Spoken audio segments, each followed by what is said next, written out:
Hey, good afternoon, Soul Fam. Little bit of a different video today. All of them are different, right? Where's my consistency? um, I don't know if you can kind of tell. It's been an emotional day. Not so much physical things have been happening, but I got communication. A lot of things have been happening. I guess energetically. Um, I'll kind of go into what started it out. I was a caregiver for a while, and I won't get too specifics in this particular industry. It was a little bit more than caregiving. I think I talked a little bit about it maybe in another video of mine, but uh, just kind of in a nutshell, I love what I do. No matter what my job is, it's pretty sunny, so I might squint. It was raining earlier, but now we got sunshine. Just mountain weather, man. Gotta love it. Um, I worked as a caregiver, and love my job, man. You know, anything that I end up doing, I talked about it maybe in my initial business video, but it's about putting your heart into creating a quality product or service. And so, being a caregiver, what you're really doing is putting your heart with these people. You know, you're caring about them. All right, you're not just physically taking care of their needs. You're caring for them. And I heard something on that. Check them. Nah, we're good. We're good. Always good to be prepared. You never know. Might have some unintended action content, right? Anyway, back to the subject. And it's ultimately why I left the field, or this particular business. From what I was able to gather, every single business is like this in the industry right now. So and I don't want to make that blanket of a statement, but I'm not so invested in that particular industry at this point in time that I'm going to hunt and peck to try to find the right kind of business that is, aligns with my core principles and values. Because I feel like all of them, they spout that stuff, but they're not really about it. They're really about the money, and it's really just ego games that they're playing with each other. And so I gave it a fair try. I gave it a really fair try. I brought some concerns to management, and they were just glazed over. And I know after that point, they kind of, I wouldn't say treated me with the kid gloves, but they kept their wits about when I was around. Because I'm basically calling them out, I'm saying, like, if we really care about the clients, if we're really supposed to be caregivers, then this is what we need to do. And it was met with let's just say indifference. I'll just say indifference for the sake of it, because on one level they gave me a chance. I'm definitely a unique individual, and I only serve them well. I can definitely say that. I know a lot of other employees were questionable. They show up for the dime, just like the management, man. And so they got their deal out of me, man. They definitely got their deal out of me. Anyway, moving on to the real subject here. So I worked with a few different clients, a good breadth of them. And I would say the best clients were houses that are hard to get into. Luckily, I just happened to get into a house that was lucky for me at the time. They had an opening, and that's where I stayed for quite a while. And it was a private residence, but 3 different clients. And so I got to bond with all of them. And so, I cared about them, And one particular client there, I feel like we just had a good resonance with each other. I feel like they were definitely in the neurodivergent spectrum, but imagine that being in like I don't know how old he is now, but like the early 1900s guys, like brutal. If you're not considered normal in those times, they ship you off to an asylum. And from what I heard from this particular client, it was inhumane conditions, like just verbatim. And this isn't even like at a prison or something. This is supposed to be a place that's taking care of these individuals who have challenging needs. It's been like this for in society for a while. This is why I keep coming back to this. We can do better, guys, and we are doing better. But it's going to come through us. It's not going to come through the establishment. Anyway, doubling back now. Bonded really well with this client. Of course, had a fascination with trains, man. Loved Star Trek. Absolutely loved Star Trek. Had his own likes, dislikes. Very interesting person. I won't go too into some of his more I don't know. I'm trying to use polite language here, but just like he had tendencies, which was why he was in caregiving in the first place. It wasn't just some of these mental, emotional needs, physical needs. It was also there was other stuff going on, and he would offend people with some of his speech. I'll say that when he would get angry, he would become very offensive. And so I thought it was hilarious, man. And I always addressed it where I would address his upset. I wouldn't address the words. I'd be like, okay, I know that you're saying these things. I'm not taking any of that seriously. I'm taking your upset seriously. And he noticed it, man. He noticed it. And I felt like we really bonded.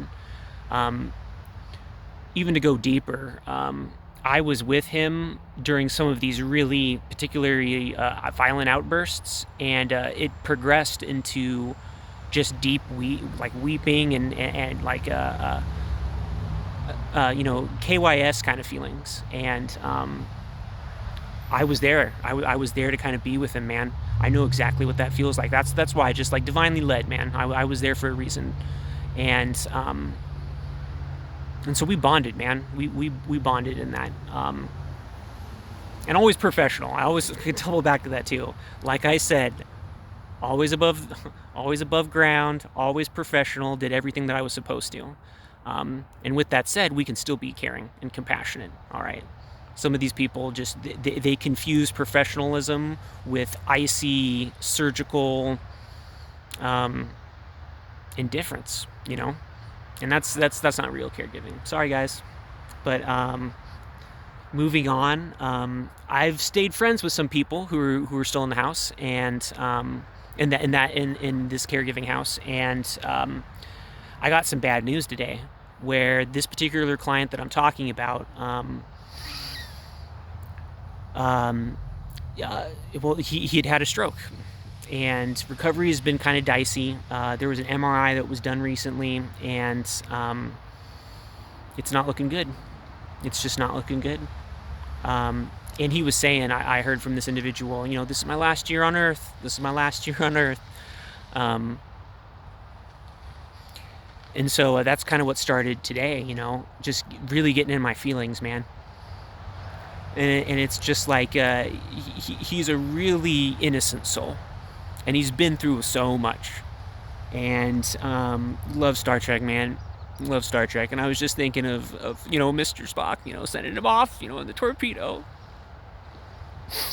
because that's how I feel about it, man. That's how I feel about it.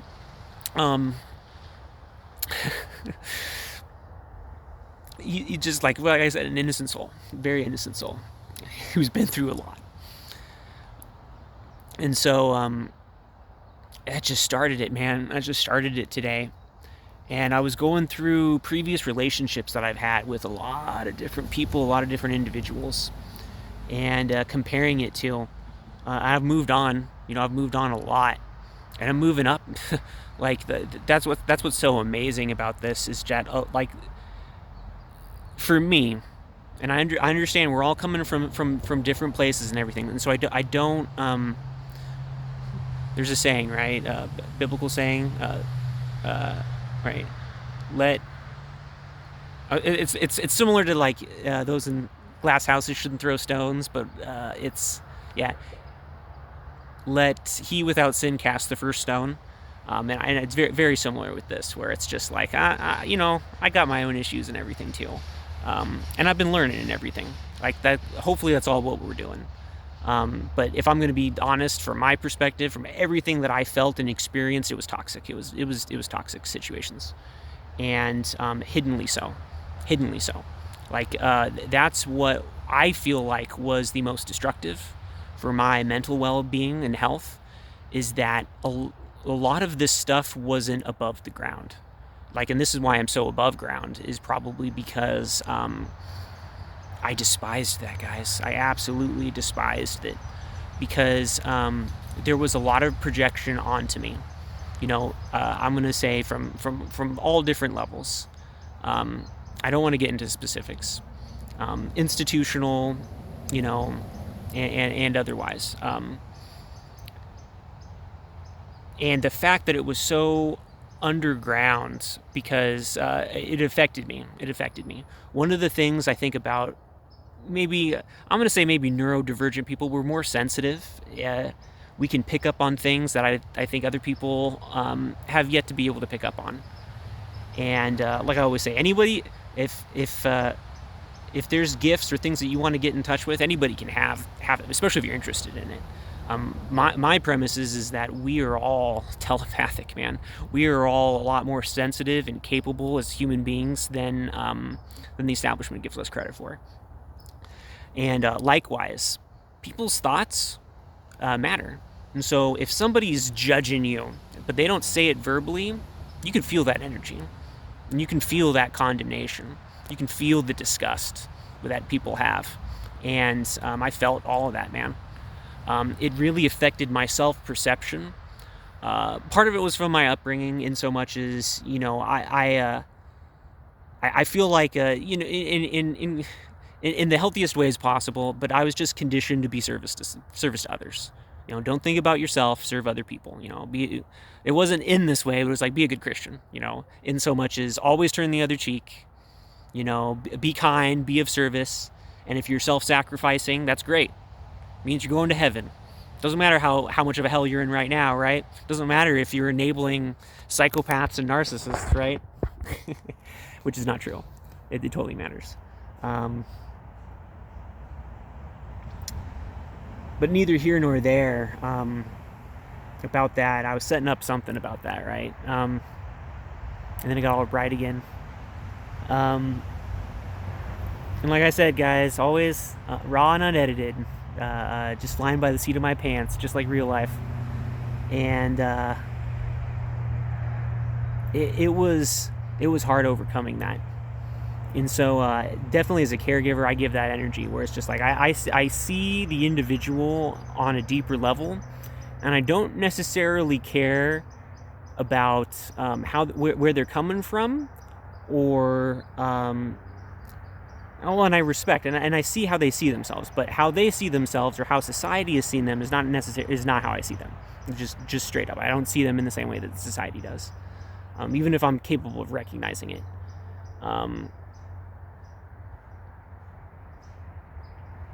And it just so this client's potential passing also brought up all of these old feelings and these associations with my previous,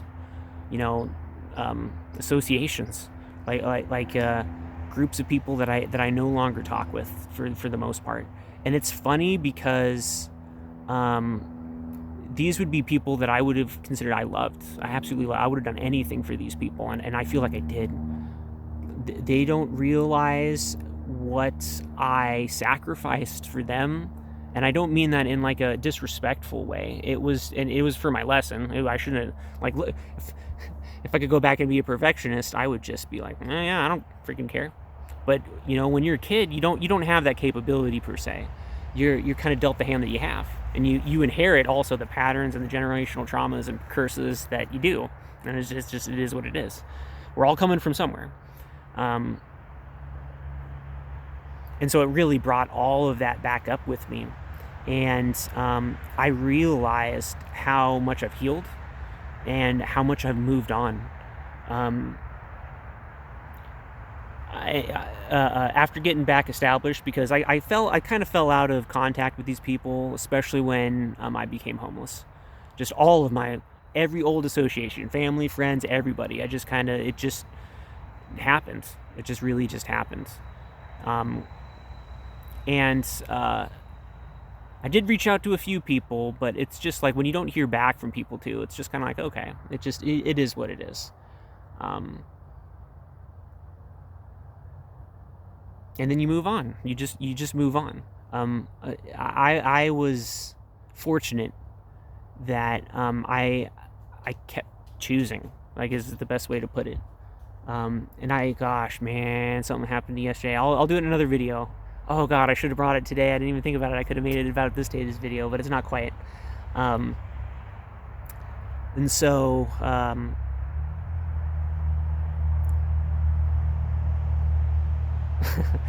got derailed on potential other videos, guys. Sorry there. My mind sometimes works 1,000 miles a minute. I'm really trying to slow down, guys. I'm really trying to slow down. I'm emotionally processing everything too. It's like I'm if I'm a 6-cylinder engine, I'm firing on 7, guys. So I got to slow down. Anyway,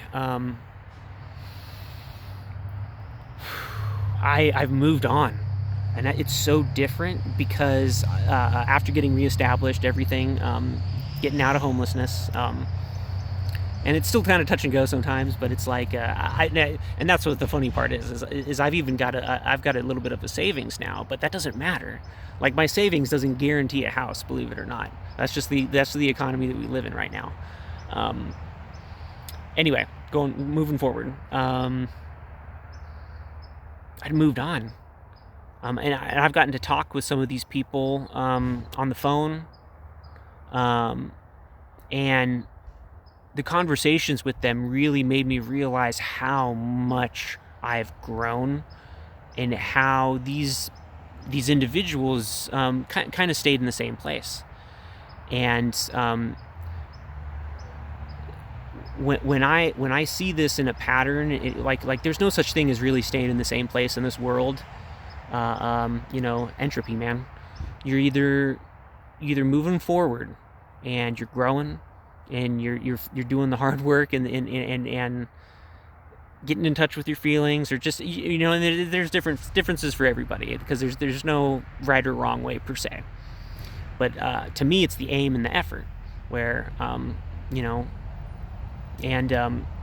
it's been, if I'm going to go back to things I've said before and what I really believe, right? There's the light, right? Love the truth.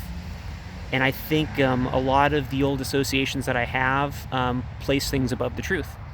And this is where the big clash was, is that in my heart, I've always loved the truth. And I didn't understand, and maybe it's my neurodivergence, but it's just like, I love the truth, man. I used to believe that everybody did. And I was so confused as a child, because I believed that everybody loved the truth too. And so they were just working with different perspectives, or a lot of it was like, I don't understand, because I'm getting impressions and feelings like you don't love the truth, like there's something else more important to you than the truth. And lo and behold, it's the truth. The truth was there was something in the way of truth. They placed something of greater value to them, subjective value, above the truth, and so be it. And that's why I see that as they stagnated, man. And so guess what? Even some of this particular, okay, I'll go into a few individuals, but one of the individuals I used to keep in contact with, financially, they're done. They're completely done, and they've made horrible decisions with those finances. They got money windfall, even from other family members and things, I heard. Wasn't for me. And they just misspent it, because no work was done. They didn't love the truth. They didn't see what their patterns were. And they got involved in, basically, I wouldn't say it's a marriage, but it's like a financial agreement between two people, where it's almost like a marriage, with all the drawbacks, man, and of having like an intimate relationship too. And so they're not doing good. Another person I ended up talking to was somebody I have a great respect for, someone where I feel like we were teammates for a long time. And we just grew apart. It's a natural thing. And we've kept in a little bit of contact and everything. And then when I was having a conversation with them most recently, it was devastating for me when I really started to hear it, because I've been homeless. God, that's like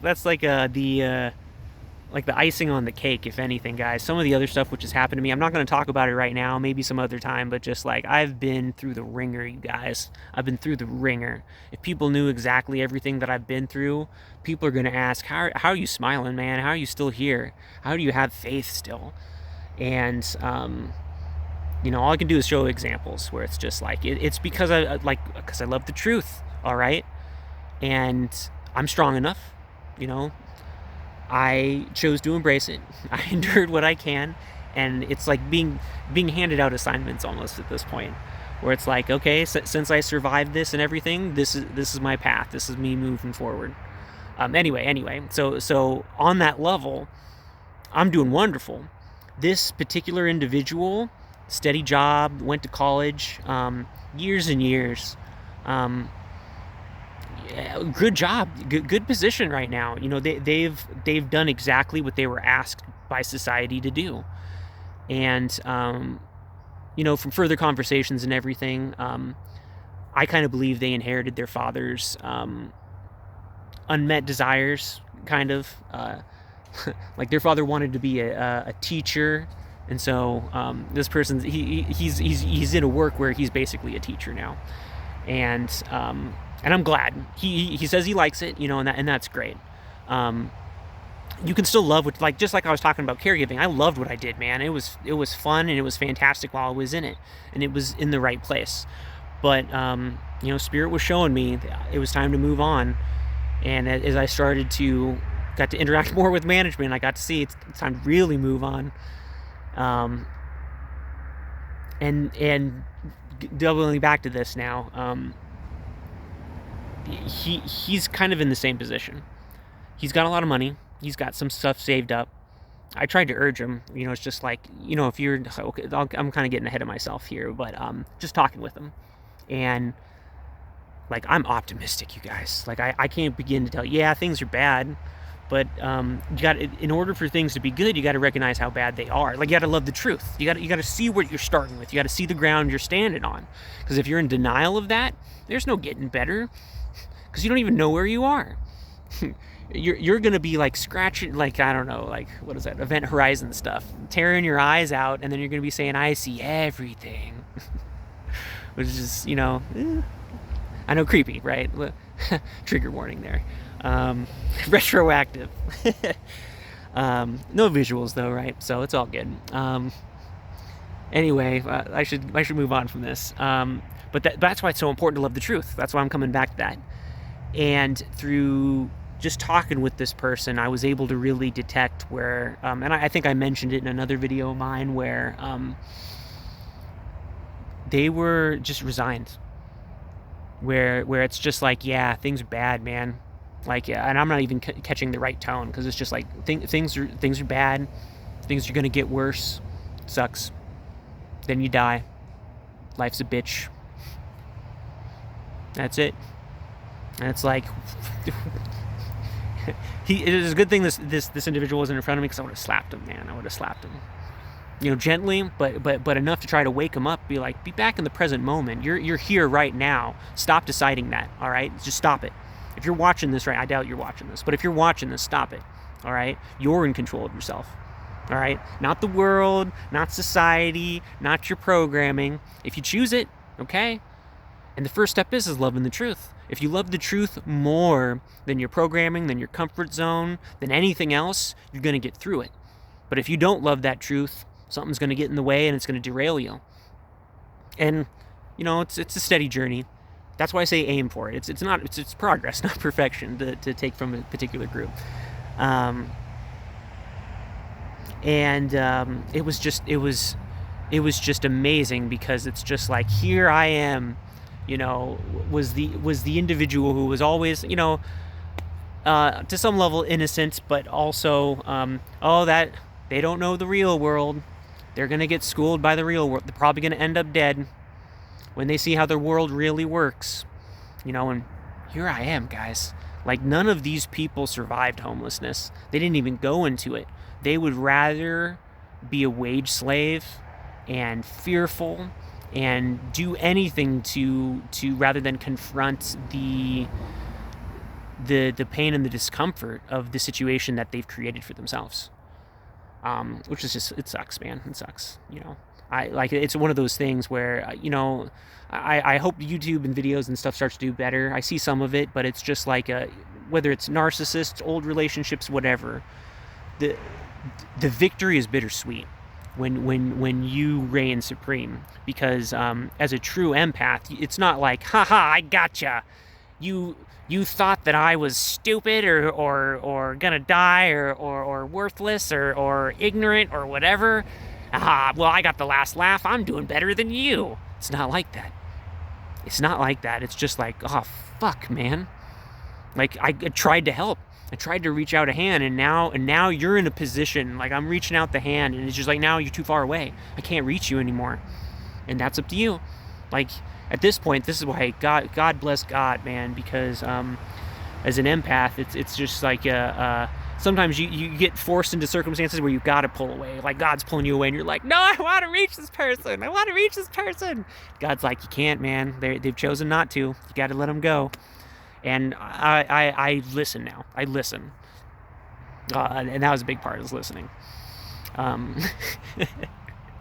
That's another video. I'll talk about obedience in another video. The concept. And so, and even more. Okay. And so that it's crushing. It's crushing. Also, there's another individual that I've been able to be in contact with. She was a spiritual powerhouse, in my opinion. We really connected on a deep level there. I saw her as a spiritual mentor to me in a lot of different ways. And we were kind of discovering things together at the same time. We just happened to meet each other on that level at a very similar time, which was great, which was wonderful. However, losing contact, we kind of had it wasn't a falling out exactly, but it was just like a difference of opinion, I guess. And I didn't know exactly how to say it. This individual really was a romantic, and she really, really wanted to have a beautiful, compassionate, loving, mutual husband in her life. And when we really started the spiritual path together, she was really, like, in earnest. She was getting out of a divorce, and leaving a guy who wanted to be left behind. Like, I'm just gonna say it like that. He was done. Like, he was not putting real effort into the relationship. You know, there's self-esteem issues. I'm not demonizing the guy at all. But you know, I feel like she had every right to leave that, and that was totally okay with me. She ended up getting into a relationship with another person pretty quickly. And that's what I did with my second, ish marriage, and I paid the price, man. I paid the price for that. Learned a lot. It was what I needed. And I got a lot of good stuff out of it too. Like God turns shit into gold, man. I don't know how he does it, but he does. And so with that said, this individual, I don't, just from the interactions that I've had with her most recently, which isn't very much, kind of related to this, and I'm sure it's her husband. From when I remember talking and meeting with him, he's an insecure and controlling personality, and it goes with that territory. And those individuals, from what I'm familiar with, are going to use avenues to try and get leverage over other people so they can continue to control the situation and suppress their insecurity. And so they both got involved in Christianity, and I would say they're hardcore Christians now, and that's only who they associate with. That's what they're focused on. They read the Bible, all that stuff, and all of that is not good or bad, man. That's just it's an aspect.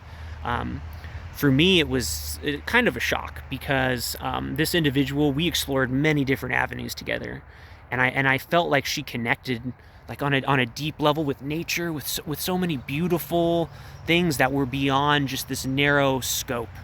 Because when I interact with her now, it kind of seems like there's that suppression. Like I notice a suppression, and if she says otherwise, then it's otherwise for her. Like I'm not going to argue what comes out of people's mouth, and that's why I also leave people alone too. All I can do is trust my feelings, trust my intuition. If I'm getting a reading, if I'm feeling or picking up on something, and your words aren't matching up with that, I'm going to trust my feelings and my intuition. Sorry, it's just the way that it is. Sorry, not sorry. It's just the way that it is. And so if you don't like that, whatever, you can do the same thing with me. It's all good. Got to trust your intuition, man. Got to trust yourself. Like that's how those narcissistic personalities take advantage of people. Because if you're able to kind of match that up, your intuition will always expose the narcissists. Always, always, always. The reason that people get involved with narcissistic relationships is that they don't trust themselves. That's, I would say, verbatim.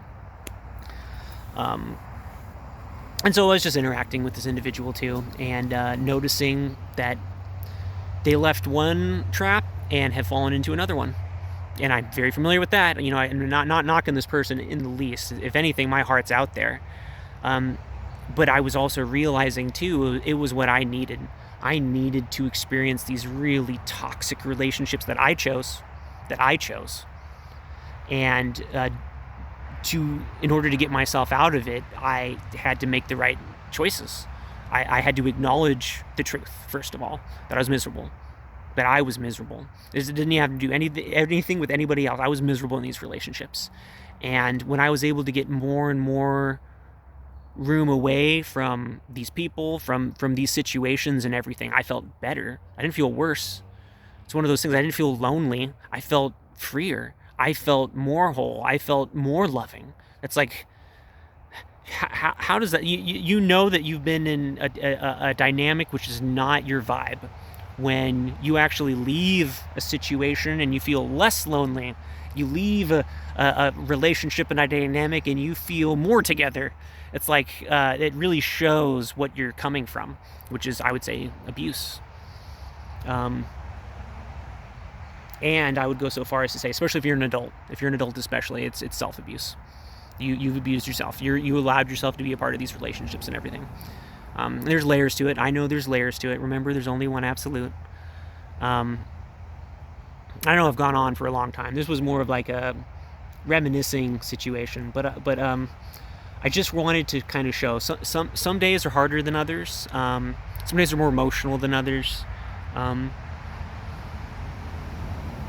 it's okay. We've come far, guys. We've come so far. If you're like me, we've come so far, guys.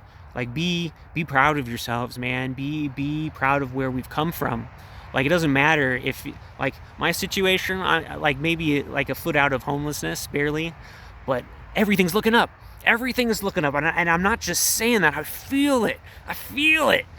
And the momentum and everything is just gaining and gaining and gaining, and it still happens sometimes where it's just like heartbreaking. It's heartbreaking for me, and I'm getting over that, I guess. Just like these, as crazy as it is, where it's just like part of letting go is like these individuals have chosen their fate, and I can say on my end, I stayed too long in these relationships, and I kept my hand out, and thank God that God pulled me away from these relationships. But I know on my end, I did everything that I possibly could to try to hold on and to help bring these people up with me. And it wasn't meant to be. And the reason that it took so long too is insecurity, and also a place of ego too. Ego in so much as my self-worth. If I don't bring these people with me, who the fuck am I? Like, that's why ego can be very tricky. People just tend to think of ego as like self-aggrandizement, but it's not always that, man.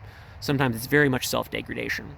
If I don't save these people, if I don't help these people, who am I? I'm a piece of shit. I'm worthless. It's like, no, man, no. That's bullshit. Talking like that to yourself is bullshit too, and I'm calling it like I see it. All right, I don't honor that talk within me anymore. You shouldn't honor it within you, and as a collective, we shouldn't honor it within us. We're done with that. That's where we're coming from, but we're not bringing it together. We're not bringing it into the future. It's a corpse that we walked with, and now it's time to let it rot, guys. Leave it.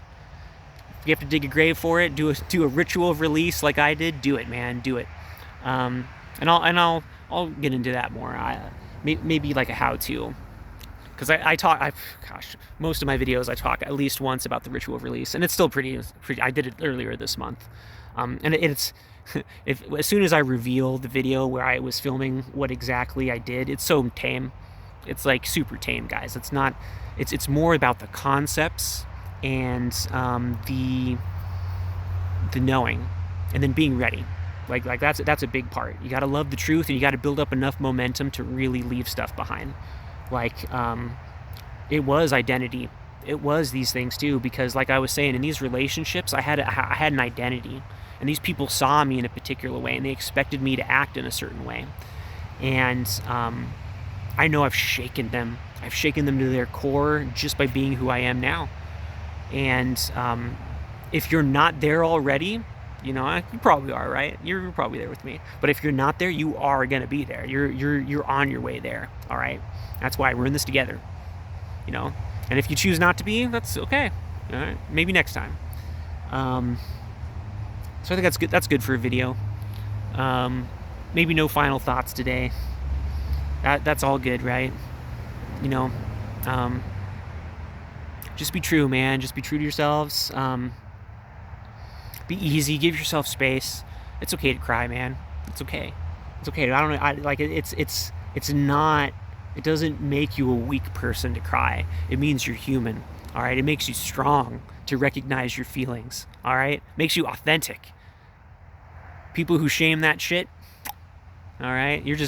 All you're doing is shaming yourself. Literally, you're just showing how much you have ignored your own feelings. And that the real empaths, the people who know what's going on, maybe the super empaths, whatever you want to call them, healed people, individuals, whatever.